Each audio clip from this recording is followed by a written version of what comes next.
ఓం శ్రీ గురుభ్యో నమః. ఓం గం గణపతయే నమః. ఐం సరస్వత్యై నమః. ఓం శ్రీమాత్రే నమః.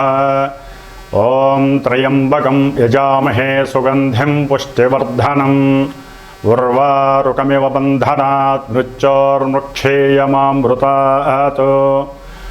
ఓం నీలాంజన సమాభాసం రవిపుత్రం యమాగ్రజం ఛాయామార్తాండసంభూతం తం నమామి శనైశ్చరం.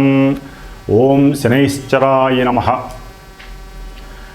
మనకి ఈ సంవత్సరం 2025 సంవత్సరంలో మార్చి 30వ తేదీ చాలా విశేషప్రదమైనటువంటిది.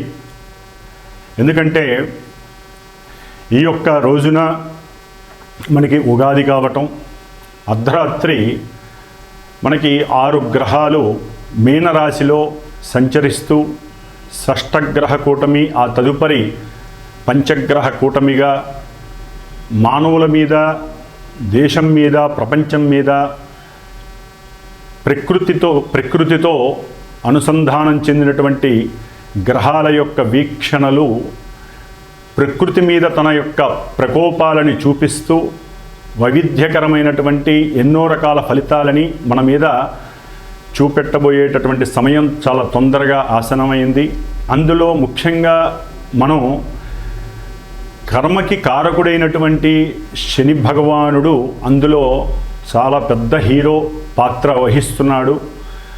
ఇప్పటి వరకు దాదాపుగా ఒక 6 సంవత్సరాల నుండి కూడా తన యొక్క స్వక్షేత్రాలైనటువంటి మకర రాశి మరియు కుంభరాశిలో ఎన్నో విధాలైనటువంటి నక్షత్రాలతో అనుసంధానమై తన యొక్క స్వక్షేత్రము, మూలత్రికోణము అయినటువంటి తన యొక్క స్వంత ఇళ్లల్లో ఆయన ప్రయాణం చేస్తూ ఎంతోమందిని ఎన్నో రకాలుగా కాపాడుతూ, సరే ఎవరైతే పూర్వజన్మ కర్మాల్ని అనుభవించాలో ఆ కర్మలని అనుభవింపజేస్తూ ఆ శనీశ్వరుడు తన యొక్క మంచితనాన్ని అట్లాగే తన యొక్క ఇబ్బందుల్ని కూడా కలుగజేశాడు. మరి ఈ యొక్క మార్చి 30వ తేదీన శని భగవానుడు మీనరాశిలో సంచరించటం వలన మేషరాశి నుంచి మీనరాశి వారి వరకు ఆ యొక్క శని సంచారం వలన కలిగేటటువంటి ఏలినాడి శని ప్రభావాలు, అష్టమ శనిగ్రహ ప్రభావము, అర్ధాష్టమ శనిగ్రహ ప్రభావాలు ఏ విధంగా ఉంటాయో మరి మనం తెలుసుకుందాం. ముఖ్యంగా శని భగవానుడి గురించి మాట్లాడాలంటే చాలా ధైర్యం ఉండాలి, ఓపిక ఉండాలి, సహనం ఉండాలి. అట్లాగే మేము మాట్లాడితే చూసేటటువంటి మీలాంటి ప్రేక్షకులకి, వినేటటువంటి శ్రోతలకి కూడా చాలా మనోధైర్యం ఉండాలి. ఎందుకంటే గ్రహాల యొక్క వీక్షణలన్నీ కూడా చంద్రుడి మీద ప్రేరితమై ఆ చంద్రుడే మనకి మనస్సుగా రూపాంతరత చెంది ఉంటాడు. కాబట్టి మరి మనోనిగ్రహ అట్లాగే మనోస్థైర్యము మన శరీరాన్ని నిలబెడుతుంది. మన మనస్సు ద్వారా ఎన్నో ప్రకోపాలు లోపల వాత పిత్త శ్లేష్మ అనేటటువంటి త్రిగుణాత్మక రోగాలు కలుగజేసేటటువంటి దోషాలు మనలో ఉన్నాయి.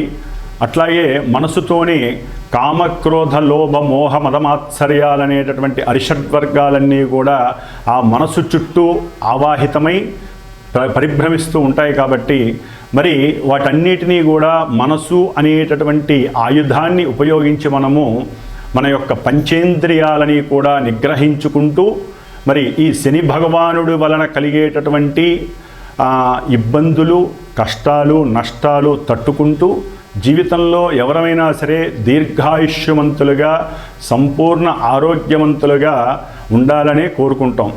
మరి ఈయన ఆయుకారకుడు, ఆయువునిచ్చేవాడు ఈయనే. అట్లాగే ఉచ్ఛ్వాస నిశ్వాసాలకి అంటే మనం నిత్యము కూడా ఎన్నో లక్షల సార్లు మన యొక్క నాసికా రంధ్రాలతో ఈ యొక్క వాయువుని లోపలికి ఆక్సిజన్ ద్వారా పంపించి బయటికి కార్బన్ డైఆక్సైడ్ ద్వారా మనం వదులుతూ ఉంటాం. మరి కార్బన్ డైఆక్సైడు శని భగవానుడు క్లీన్ చేస్తేనే మనకు ఉన్నటువంటి లోపల చెడు బయటికి వెళ్ళిపోతూ ఉంటుంది.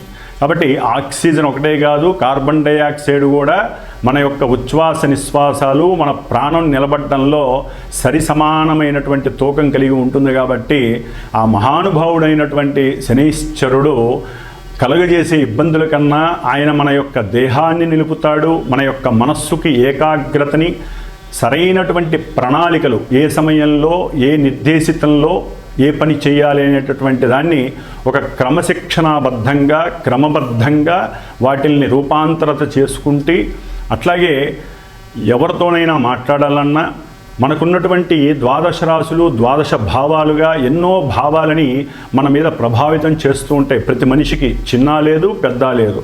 మరి ఈ యొక్క మానసిక చర్యలన్నీ కూడా ఆ శని భగవానుడి యొక్క అనుగ్రహం చేత మాత్రమే ఓర్పుని, సహనాన్ని, దయా దాక్షిణ్యాలని, అట్లాగే అవతల వ్యక్తులతో మాట్లాడే స్వభావ లక్షణాలని బట్టి మనకి లాభాలు కలుగుతూ ఉంటాయి, ఆయువు పెరుగుతూ ఉంటుంది. ముందు ముఖ్యంగా ఈ శనిచరుడు మనసు మీద ప్రభావితం చేస్తూ ఉంటాడు. అంటే తను ఉన్నటువంటి నక్షత్రాల పరంగా ఎప్పుడూ కూడా ఏ గ్రహమైనా సరే తనంతట తాను ఏ రకమైనటువంటి ఫలితాలను ఇవ్వజాలదు అని శాస్త్ర ప్రమాణం. ముఖ్యంగా శని మహానుభావుడు మరి మీనరాశిలో పూర్వాభాద్ర నక్షత్రం 4వ పాదంలో ఈ యొక్క మార్చి 30వ తేదీ నుండి తన యొక్క చారణ సలుపుతూ మరి అందులో ఏప్రిల్ 27వ తారీఖు వరకు కూడా అదే నక్షత్రంలో తన యొక్క ప్రభావాన్ని చూపిస్తూ ఉంటాడు. ఆ తదుపరి ఈ శని భగవానుడు జూలై 13వ తేదీన శని భగవానుడు తన యొక్క సొంత నక్షత్రమైనటువంటి ఉత్తరాభాద్ర నక్షత్రంలో ప్రవేశించి ఆ తదుపరి అక్టోబర్ 5వ తేదీన మీనరాశిలోనే పూర్వాభాద్ర నక్షత్రంలో వక్రగతిని ఆల్రెడీ శనైశ్చరుడు జూలైలో ప్రారంభం చేసి మళ్ళీ నక్షత్రపరంగా అక్టోబర్ 5వ తేదీన పూర్వాభాద్ర నక్షత్రంలో వక్రగతిని పొందుతాడు. మరి ఈయన మీనరాశిలో మరి రుజుమార్గం అంటే స్ట్రైట్ వేలో ఎప్పుడు వస్తాడంటే నవంబర్ 28 వరకు. మొత్తం మీద ఈ యొక్క శని భగవానుడు మీనరాశిలో ఉండటమే మన యొక్క కర్మలన్నీ నివృత్తి చేసేటటువంటి పరిస్థితి మనకు కలిగిస్తున్నాడు. పూర్వజన్మల్లో మిగిలి ఉన్నటువంటి పుణ్యాన్ని ఈ జన్మలో మనము దేవతా ప్రతిష్టల ద్వారా కానీ లేకపోతే ఆయన జలరాశిలో ప్రవేశిస్తున్నాడు కాబట్టి నదులు, బావులు ఇలాంటివి తవ్వటం ద్వారా కానీ, నదుల యొక్క అనుసంధానం చేయటం ద్వారా కానీ, అంటే కొంతమంది కీర్తివంతులైనటువంటి ప్రజానాయకులు ఉంటారు, పెద్ద పెద్ద గొప్పవాళ్ళు, వాళ్ళు ఈ విధంగా నదులు, చెరువులు వీటిని గనక కాపాడినట్లయితే శని భగవానుడి యొక్క ఆగ్రహం బదులు అనుగ్రహం కలుగుతుంది. అట్లాగే ఈ శని భగవానుడు మీనరాశిలో ఈ నక్షత్రాలలో అంటే పూర్వాభాద్ర నక్షత్రం, ఉత్తరాభాద్ర నక్షత్రం, ఆ తదుపరి రేవతి నక్షత్రం 3 నక్షత్రాలలో పరిభ్రమించడం వలన రకరకాలైనటువంటి దివ్యకరమైనటువంటి శుభాలు అశుభాలు కలిగే పరిస్థితులు ఉంటాయి. అట్లాగే ఈ యొక్క శని భగవానుడు మరి 30వ తేదీన మనకి మీనరాశిలో ప్రభావితం అవటం ద్వారా ఏ రకమైనటువంటి ఏ రాశుల వారికి ఏ రకమైనటువంటి ప్రభావాల్ని సూచిస్తాడనేది తెలుసుకోవడం. అట్లాగే ఈ శని భగవానుడు ఇప్పటి వరకు 30వ తారీఖు వరకు కూడా కొన్ని రాశుల వారికి ఏలినాటి అష్టమ అర్ధాష్టమ శని రూపాలతో వారిని ఎన్నో రకాల ఇబ్బందులు కొన్ని మంచి చేసినటువంటి పరిస్థితి. ఇప్పుడు ట్రాక్ అనేది మారుతోంది, అంటే మీనరాశిలోకి మారుతున్నాడు. అంటే కొన్ని రాశుల వారికి ఈ యొక్క ప్రభావాలు తగ్గి కర్మ ప్రారంధాల నుంచి నివృత్తి జరిగి మరికొన్ని రాశుల వారికి ఈ యొక్క శనిగ్రహ ప్రభావము చేత మనకి కర్మని అనుభవించేటటువంటి మంచి శుభకరమైనటువంటి పరిస్థితులు కనిపిస్తున్నాయి. ముఖ్యంగా పూర్వజన్మ కర్మస్థితుల్ని ఈ జన్మలో పరిపూర్ణంగా అనుభవింపజేసేటటువంటి వాడు శని మహానుభావుడు. మరి ఒక బంగారపు ముద్దని మనం గనక ఏ విధంగా అయితే పలు రకాల యాసిడ్స్లో ముంచి వాటిని బంగారపు ఆభరణంలా తయారు చేసి మనం ధరిస్తే ఎంత దగదగా మెరిసిపోతూ 10 మంది యొక్క ఆలోచనలు వారి యొక్క దృష్టి మన మీద పడి మనల్ని మెచ్చుకుంటారో ఆ విధంగా ఒక బంగారపు ఆభరణాన్ని 7.5-8 సంవత్సరాలు ఆయన ఈ మీనరాశిలో ఉండి కొంతమంది నక్షత్రాల వారికి, రాసుల వారికి ఆ బంగారపు ఆభరణం ఇచ్చేటటువంటి విలువైనటువంటి పరిస్థితిని ఈ శని భగవానుడు కలుగజేస్తున్నాడు. కాబట్టి ఆ రాసుల వారు తగినట్టుగా రెడీగా ఉండండి. ముఖ్యంగా ఆయన తయారు చేసేటప్పుడు ఎన్నో రకాలైనటువంటి శారీరకమైనటువంటి సమస్యలు, మానసికమైనటువంటి దుర్యోగాలు, అట్లాగే ఇంకా ఎన్నో రకాల ప్రమాదాలు, కష్టాలు అన్నీ ఇస్తూ ఉంటాడు. కాబట్టి ఈ 7.5 సంవత్సరాలు ఆయన ఒకే విధమైనటువంటి ప్రక్రియలు చేయడు. 2.5 సంవత్సరాలు ముందు వెనక మధ్యలో రకరకాలైనటువంటి పరిస్థితుల్ని మానవుల మీద ప్రభావితం చేస్తూ ఉంటాడు. కాబట్టి ఆయన్ని శనీశ్వరుని ఉపశమించడం కోసం ఆయన యొక్క శాంతి మంత్రాలని బ్రాహ్మణుల చేత ఆయనకి సంబంధించినటువంటి వేద మంత్రాలతో ఘోషని గనక మనం జలరూపకంగా జపాలు, తర్పణాలు చేసి శనిగ్రహ హోమాలు చేసి అట్లయితే గనక ఆ శనీశ్వరుడు చేసేటటువంటి విన్యాసాలు మన మీద తగ్గి ఆయన యొక్క ప్రకోపాన్ని, ఆగ్రహాన్ని మన మీద పడకుండా మన వరకు మనం అడ్డుదెర కట్టుకోవడానికి ఈ బ్రాహ్మణుల చేత చేయించేటటువంటి జప తపాలు, దానాలు, హోమాదులు కూడా చాలా పలు విధాలైనటువంటి పరిస్థితుల నుంచి మనకి ఇబ్బంది లేకుండా ఉపశమింపజేస్తాయి. కాబట్టి శని భగవానుడిని మార్చి నుంచి కొంతమంది రాసులు, కొన్ని రాసుల వారు, నక్షత్రాల వారు ఆరాధించుకోవటం ద్వారా చాలా విశేషమైన ఫలితం ఉంటుంది. ముఖ్యంగా శని భగవానుడు ఓన్లీ ఈ రాసుల వారికే కాదండి, మిగతా రాసుల వారికి ఆయన ఏ భావాల్లో అంటే ఏ భావాలలో ఉన్నా కూడా రకరకాలైనటువంటి సమస్యల్ని కలుగు చేస్తాడు. ఆ భావాలకి సంబంధించినటువంటి, ఆ నక్షత్రానికి సంబంధించినటువంటి మంచి స్థితిని అట్లాగే యుతిని కలుగజేసి ఎన్నో రకాల ఆపదల్ని కూడా పక్కకి నెట్టివేసే పరిస్థితి ఉంటుంది. అన్నిటికీ మూల మార్గం శని భగవానుడి యొక్క ఆరాధన. మరి ఈయన గురించి చెప్పుకుంటూ పోతే మనకి సమయం చాలా అయిపోతుంది. కాబట్టి మరి ఏ రాసుల వారికి ఈ సంవత్సరం మార్చి 30వ తేదీ నుండి మరి కొన్ని నెలలు, కొన్ని సంవత్సరాలు ఈ యొక్క శని ప్రయాణంలో మనం ఏ విధంగా మరి జలరాశిలో ఉన్నాడు కాబట్టి సముద్రంలో పడవ ఎక్కి కూర్చున్న వాళ్ళకి తెలుస్తుంది ఆ విషయం. కాబట్టి ఎన్నో రకాలైనటువంటి మనకి ఆటుపోటులు కనిపిస్తూ ఉంటాయి. మళ్ళీ ఆ సముద్రం కాబట్టి అలలు ఎగిసిపడుతూ మనం వాటిని ఎలా తప్పించుకోవాలో కూడా ఆ శని భగవంతుడు మనకి కలుగజేస్తాడు. అన్నిటికీ మూల మార్గం ధ్యానము. ఎందుకంటే మీనరాశి అనేటటువంటిది రాశులన్నిటిలో కూడా మోక్ష మార్గాన్ని చూపించేటటువంటి రాశి కాబట్టి మరి దీంట్లో కర్మకారకుడైనటువంటి శని భగవానుడు ప్రవేశించేటటువంటి ఈ సమయం అందరికీ కూడా అనుకూలమైనటువంటి సమయంగా భావించండి. ఎక్కడ భయపడకూడదు, ఎక్కడ అధైర్యపడకూడదు. ధైర్యంతో ఆయన్ని గనక మనం మానసికంగా ఆరాధిస్తే, హనుమంతుల వారిని, పరమేశ్వరుణ్ణి గనక ఆరాధిస్తే మనకి శని యొక్క బాధలు లేకుండా తప్పించుకోవడానికి ఉత్తమమైనటువంటి మార్గాలు చాలా ఉన్నాయి. అవి పర్సనల్గా ఎవరైనా సరే వాళ్ళ యొక్క జాతకంలో ఉన్నటువంటి గ్రహస్థితిని బట్టి కూడా ఇప్పుడు ప్రజెంటు ఈ యొక్క గోచారంలో శని ఉన్నటువంటి నక్షత్రాలు, శని ఉన్నటువంటి రాశులలో సమన్వయం చేసుకుంటూ చెప్పించుకున్నట్లయితే ఇప్పుడు చెప్పేటటువంటి అందరూ చెప్పేటటువంటి ఈ యొక్క శనిగ్రహ ఇబ్బందికరమైనటువంటి ఫలితాలు ఏమీ జరగవు. ఎందుకంటే వారికి నడిచే దశలు, అంతర్దశలు వేరే ఉంటాయి, ఆ నక్షత్రాలు వేరే ఉంటాయి. కాబట్టి అందరికీ ఒకే రకంగా ఈ యొక్క ప్రభావాలు జరగవు. కాబట్టి ఇది విని కొంతవరకు ధైర్యాన్ని అట్లాగే ఉపశమనాన్ని పొందటానికి మాత్రమే ఈ యొక్క గోచారాన్ని, శనిగ్రహ ఫలితాలని మాత్రం వినాలని మనసారా కోరుకుంటున్నాను. కాబట్టి ఇక మేషరాశి నుంచి మీనరాశి వారి వరకు ఈ యొక్క శనిగ్రహ ప్రభావం ఏ విధంగా ఉంటుందో తెలుసుకుందాం. ఓం శ్రీమాత్రే నమః. ఓం శ్రీమాత్రే నమః. ఓం శం శనైశ్చరాయ నమః. వృషభ రాశి. వృషభ రాశి వారికి మార్చి 30వ తేదీ నుండి దాదాపుగా ఒక 2.5-3 సంవత్సరాలు శని భగవానుడు ఉన్నతమైనటువంటి ఔన్నత్యాన్ని, అధికార యోగ్యాలని, రాజకీయ రంగంలో ఉన్నటువంటి వారికి ఉన్నతమైనటువంటి పదవులని, ఇప్పటి వరకు వెయిట్ చేస్తున్నటువంటి అంటే అధికారం కోసం, రాజకీయ రంగంలో ఎన్నో సంవత్సరాలుగా దీర్ఘకాలికంగా వాళ్ళు ఎన్నో సంవత్సరాలు బట్టి శ్రమ పడుతూ ఉంటారు. మరి శని భగవానుడు కర్మని అనుభవింపజేయటంలో ముందుంటాడు. ఎన్నో సంవత్సరాలు వారు ఎన్నో తిరిగి ఉంటారు. వాళ్ళందరికీ కూడా యోగ్యకరమైనటువంటి కాలంగా భావించవచ్చు. ఎన్నో రకాలైనటువంటి వృత్తుల వారికి, ఉద్యోగంలో స్థిరత్వం లేనటువంటి వారి వృషభ రాశి వారికి స్థిరత్వం కలిగేటటువంటి పరిస్థితి ఎదురవుతోంది. అట్లాగే వారు ఏదైతే కోరుకుంటున్నారో ఉద్యోగపరంగా కానీ, ఉన్నతమైనటువంటి పదవుల కోసం కానీ, అవన్నీ కూడా కొంత స్వయం శక్తితో స్వయంకృతంగా ఎంత కష్టపడి, ఎంత ఓర్పుతో, సహనంతో మనం మాట్లాడే విధానం, ముఖ్యంగా వృషభ రాశి వారు మాట్లాడేటప్పుడు ఆచితూచి మాట్లాడండి.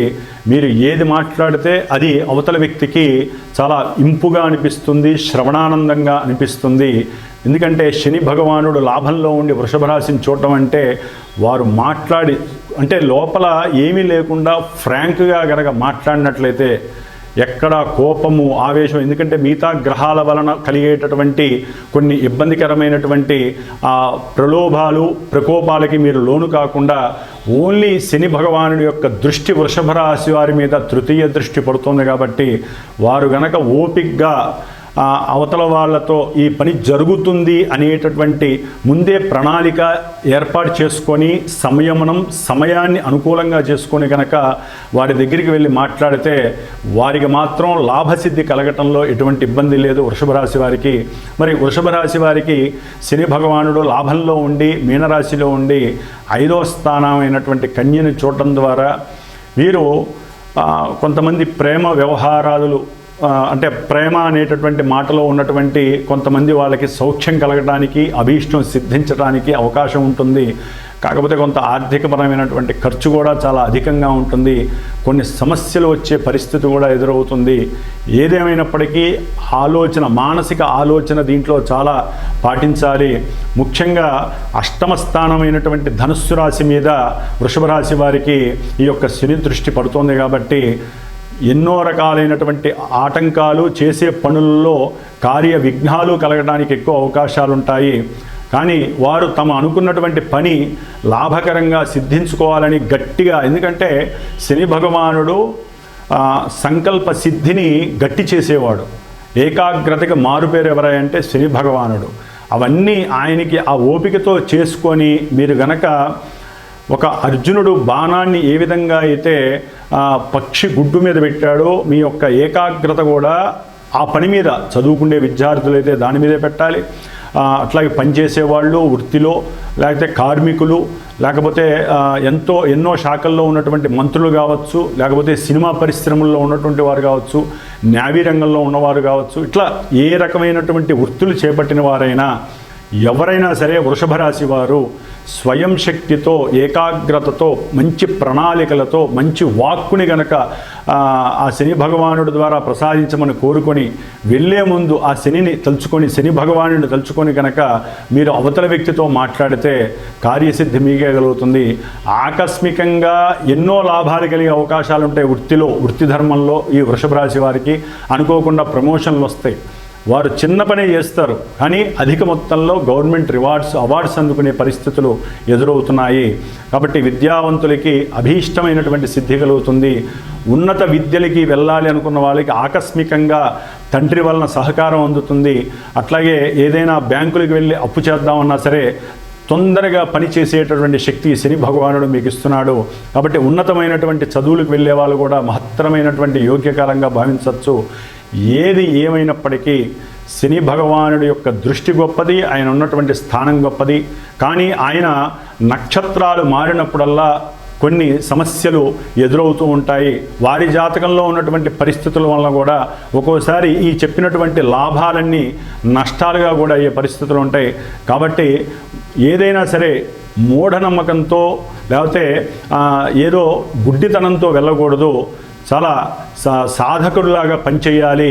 ఒక పని చేసేటప్పుడు ముందు ప్రశాంతమైనటువంటి చిత్తతతో, అంటే మనసుని ఏకాగ్రతతో చేసి ప్రశాంతంగా కూర్చొని, ఎందుకంటే శని భగవానుడు యోగాభ్యాసానికి గురువు. ఒక యోగం కూర్చొని 10 నిమిషాలు ఎవరైనా సరే దైవ పూజ చేయాలన్నా, లేకపోతే కూర్చొని ఏకాగ్రతగా కళ్ళు మూసుకుంటే మనకి ఏవేవో రకరకాలుగా కళల్లోకి వస్తాయి. కాబట్టి ఆ ఏకాగ్రత రావటం అంత విశేషమైన కాదు. అందుకని ఎవరైనా ఒక పనికి వెళుతున్నా, ప్రయాణానికి వెళుతున్నా, ఎవరితో అయినా మాట్లాడాలనుకున్నా ఏకాగ్రతమైనటువంటి చిత్తంతో కూర్చొని ఆ శని భగవానుని కనుక ఓం శనైశ్చరాయ నమః అని మనసులో ఒక 19 సార్లు అయినా సరే అనుకొని ఆయన ఆజ్ఞ అనుగ్రహం పొందితే గనక అభీష్టం మీదనే చెప్పుకోవచ్చు. ఏదేమైనప్పటికీ వృషభ రాశి వారు చాలా అదృష్టవంత కూడా ఈ 2 సంవత్సరాలు 3 సంవత్సరాలు అనుభవించే యోగం కలుగుతుందని చెప్పచ్చు. విశేషమైనటువంటి బంగారపు ఆభరణాలు కలుగుతారు. ముఖ్యంగా ఈ గనులు, లేకపోతే రాజకీయ నాయకులు, అట్లాగే లాయర్లు, లేకపోతే డాక్టర్ వృత్తి వాళ్ళు, వైద్యాలయాలకు సంబంధించినటువంటి సిబ్బంది, శ్రామికులు ఎవరైతే వైద్యాలయాల్లో పనిచేస్తూ ఉంటారో ఆ శ్రామికులకి ఉన్నతమైనటువంటి పోస్టులు వస్తాయి. నర్సులు కూడా ఉన్నతమైనటువంటి చదువులు చదివి వేరే దేశాలలో ఆ నర్సులు కూడా పెద్ద పెద్ద డాక్టర్లు అయ్యేటటువంటి పరిస్థితులు, డాక్టరేట్లు, ఇట్లా ఎన్నో రకాలైనటువంటి లాభాలు ఈ వృషభ రాశి వారికి చక్కగా కనిపిస్తున్నాయి. ఏదేమైనప్పటికీ వృషభ రాశి వారు లక్ష్మీదేవి అనుగ్రహాన్ని పొందాలంటే నిత్యము వారు లక్ష్మీదేవి స్తుతి చేయండి. శనీశ్వరుడు లాభం ఇస్తున్నాడు కదా అని చెప్పి వదిలేయకుండా ప్రతి నిత్యము ఆ లాభము దినదిన వృద్ధి జరగడానికి శనీశ్వరుని యొక్క మంత్రాలక్కర్లేదు కానీ శనీశ్వరుని యొక్క శ్లోకాలు, స్తోత్రాలు చదవండి. లేదా అట్లీస్ట్ ఓం శనైశ్చరాయ నమః అనేటటువంటి మంత్రాన్ని మనస్ఫూర్తిగా మీరు కనుక చదువుకున్నట్లయితే వీరికి అన్ని రకాలుగా వృద్ధి కలుగుతుంది. మానసికంగా ప్రశాంతంగా ఉంటారు. అది ఉంటే అన్ని పనులు సద్వినియోగం జరుగుతాయి. ఓం శ్రీమాత్రే నమః.